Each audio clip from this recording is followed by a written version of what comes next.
chicken thigh, adobong sitaw kami.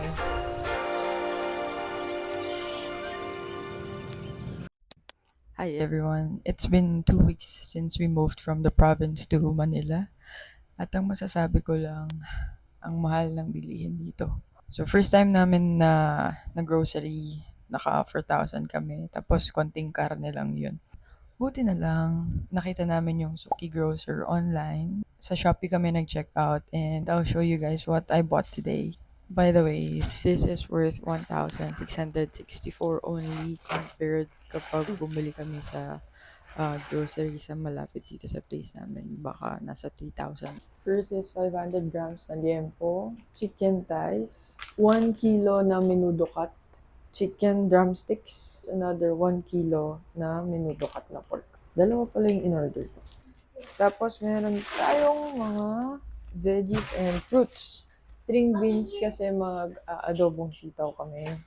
Eggplants, carrots, 3 pieces, tomatoes, banana, and lastly, mangoes. Since dalawa lang naman kami sa bahay, baka that's it for 2 to 3 weeks na pagkain namin. We actually ordered this before 7 p.m. yesterday and it came the next day at 12 noon. And also free shipping sila for orders 1K above.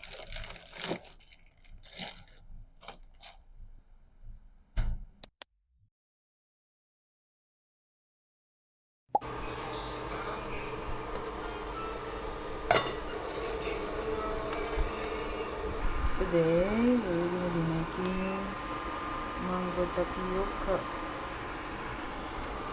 Niluto ko pa yung tapioca first. So, dito I'll just... Meron na tayong ingredients dito. So, dalawang all-purpose cream, condensed, and mangoes. 3 pieces ng mangoes. Konti lang naman po. So, I guess okay na. Kasyayin natin lahat ng ingredients na meron tayo today.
Lipat ko muna siya dito kasi wala kaming ibang container or wala pa kami ibang container. So, dito muna siya. Or pwede naman siya dito pero wala kasi kaming cleaner up. Eh, mas gusto ko parang naka-close siya. So, dito na lang kasi may takip siya.